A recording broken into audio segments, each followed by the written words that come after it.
Good morning friends, welcome to আমার digital পাঠশালা। আমার digital পাঠশালার আজকের গুরুত্বপূর্ণ কারেন্ট অ্যাফেয়ার্সগুলো নিয়ে এসেছি। শুরু করছি আজকের গুরুত্বপূর্ণ কারেন্ট অ্যাফেয়ার্স সমূহ। তার আগে একটি গুরুত্বপূর্ণ ঘোষণা। Upcoming West Bengal school service কমিশনের গ্রুপ সি ডি পরীক্ষার জন্য প্রস্তুতি নিতে এবং এই পরীক্ষার গুরুত্বপূর্ণ কারেন্ট অ্যাফেয়ার্স, গুরুত্বপূর্ণ মক টেস্ট পেতে নিচে দেওয়া লিঙ্কে তোমরা জুড়ে যাও এবং সেই সঙ্গে তোমরা কমেন্ট করো আরও বিশেষ কী তোমরা পেতে চাও। শুরু করছি। 71তম জাতীয় চলচ্চিত্র পুরস্কার 2023 অনুষ্ঠিত হলো নতুন দিল্লিতে। এই অনুষ্ঠানে প্রধান যে সমস্ত পুরস্কারগুলো দেওয়া হয়েছে, দাদাসাহেব ফালকে পুরস্কার। দাদাসাহেব ফালকে পুরস্কার সিনেমার জন্য সর্বোচ্চ সম্মান দেওয়া হয়। এটা মূলত life time achievement award. Dadasaheb Phalke পুরস্কার সিনেমার জন্য সর্বোচ্চ সম্মান। মোহনলাল, অ্যাক্টর, অভিনেতা এবং পরিচালক, প্রযোজক মোহনলালকে দেওয়া হলো দাদাসাহেব ফালকে পুরস্কার। সেরা ফিচার ফিল্ম 12 ফেল হিন্দি সেরা ফিচার ফিল্ম পুরস্কার পেল এবং সেরা হিন্দি ফিচার ফিল্ম কাঁঠাল এ জ্যাকফ্রুট মিষ্টি। সেরা অভিনেতা বেস্ট অ্যাক্টর শাহরুখ খান এবং বিক্রান্ত ম্যাসি, শাহরুখ খান জওয়ান সিনেমার জন্য এবং বিক্রান্ত ম্যাসি 12 ফেল সিনেমার জন্য সেরা অভিনেতা পুরস্কার পেলেন। সেরা অভিনেত্রী পুরস্কার পেলেন Rani Mukherjee, Mrs Chatterjee versus Norway এই সিনেমার জন্য রানী মুখার্জি সেরা অভিনেত্রী পুরস্কার পেলেন। এবং সেরা পরিচালনা বেস্ট ডাইরেকশন সুদীপ্ত সেনের কেরালা স্টোরি। এবং সেরা বাংলা চলচ্চিত্র হচ্ছে ডিপ ফ্রিজ। সেরা বাংলা চলচ্চিত্র হচ্ছে ডিপ ফ্রিজ।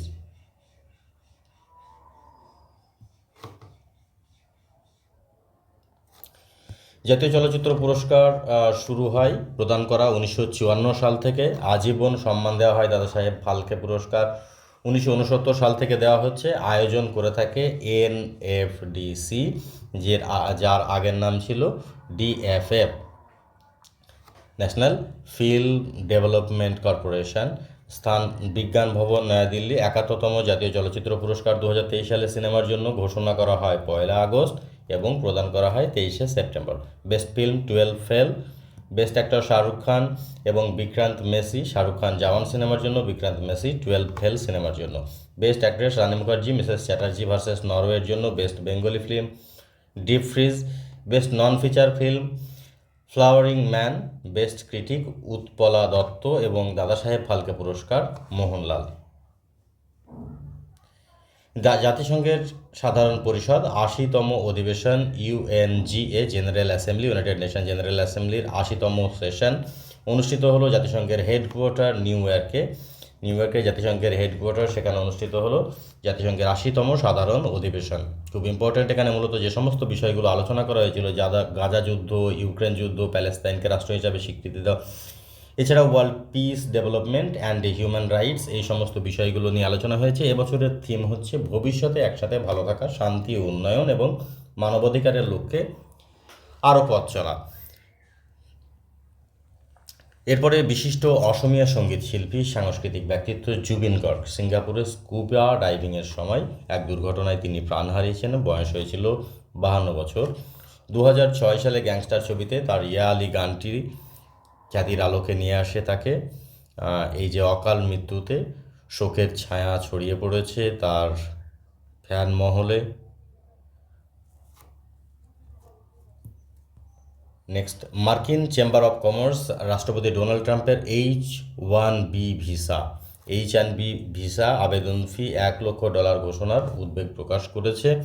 H-1B ভিসা কি? মার্কিন যুক্তরাষ্ট্রের একটি অস্থায়ী কর্ম ভিসা, বিশেষ করে তথ্য প্রযুক্তি এবং উচ্চ দক্ষতার পেশাদের জন্য। বৈধতা 3 বছর, পরে বাড়িয়ে সর্বোচ্চ 6 বছর পর্যন্ত করা যায়। প্রধান উপভোগকারী দেশ, এই উপকারভোগী দেশ হচ্ছে ভারত এবং চীন।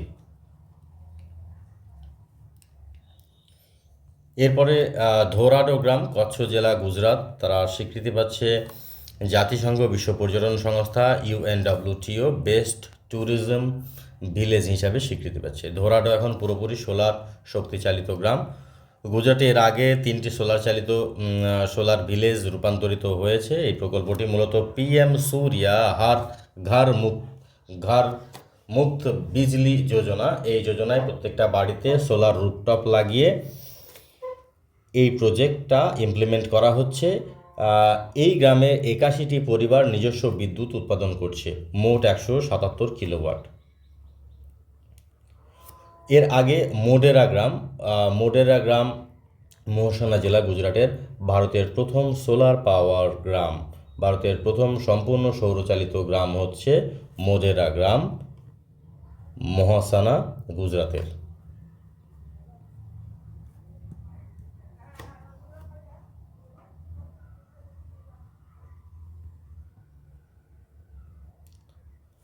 নেক্সট, 9 জন মানুষ মারা যাওয়ার খবর পাওয়া গেছে ওয়াটার লগিং রিলেটেডের কারণ হচ্ছে কলকাতা এবং সাবারবান এরিয়াতে যে রাতারাতি ভারী বৃষ্টি, এবং এই ভারী বৃষ্টির কারণেই কিন্তু এই ব্যাপক বিপর্যয় দেখা দিয়েছে। মূলত 1978 সালের পরে এই প্রথম এত ভারী বৃষ্টির কারণে অনেক মানুষ মারা গিয়েছে। তো সঙ্গে সঙ্গে West Bengal chief minister Mamata Banerjee তিনি ডিক্লেয়ার ঘোষণা করেছেন হলিডে। গভর্নমেন্ট এবং গভর্নমেন্ট এডেড, গভর্নমেন্ট স্পন্সর প্রত্যেকটা স্কুলগুলো তিনি নির্ধারিত সময়ের 2 দিন আগেই ছুটি ঘোষণা করেছেন। এরপরে খবর সুপার টাইফুন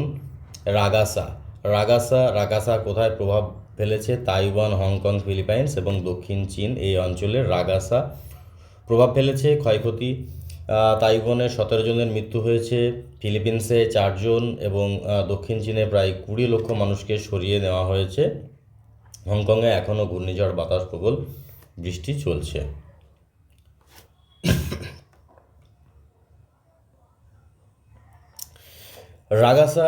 রাগাসা বিশ্বের বর্তমানে সবচেয়ে শক্তিশালী ঝড়। 2005 ক্যাটাগরি 5-এর হ্যারিকেনের সমতুল্য।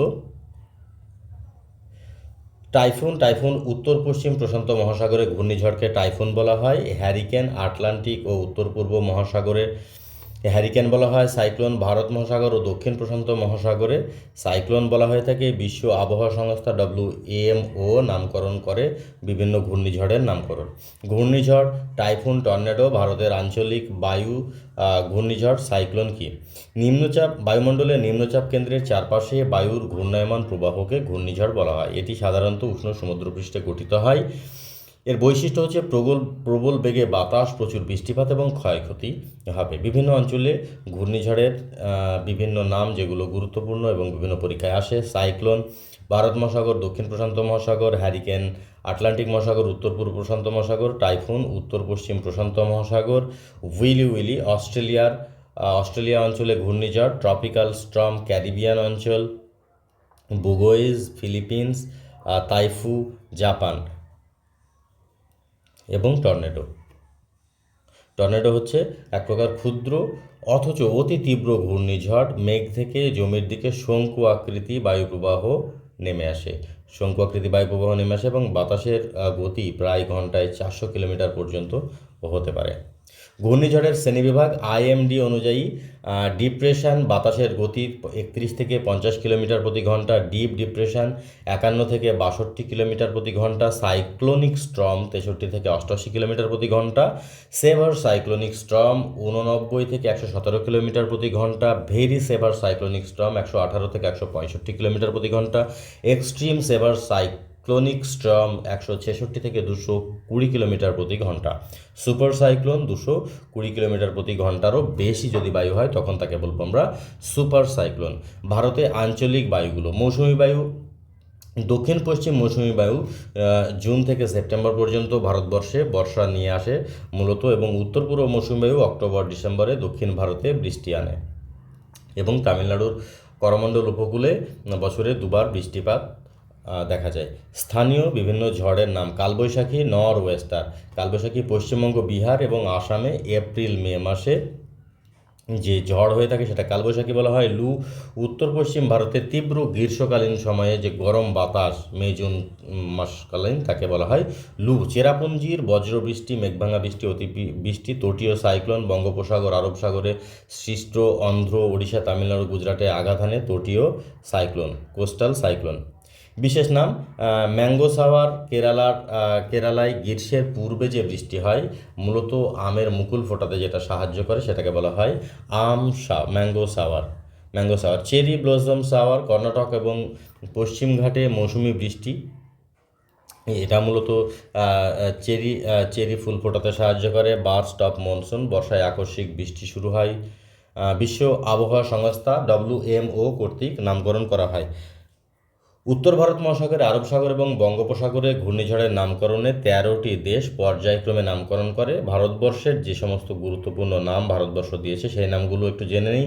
অগ্নি, আকাশ, বিজলি, জল, লহর, বায়ু এবং গতি, এইগুলো হচ্ছে ভারতবর্ষের দেওয়া নাম। ভারতের সর্বাধিক ঘূর্ণিঝড় আঘাত হানে বঙ্গোপসাগরে।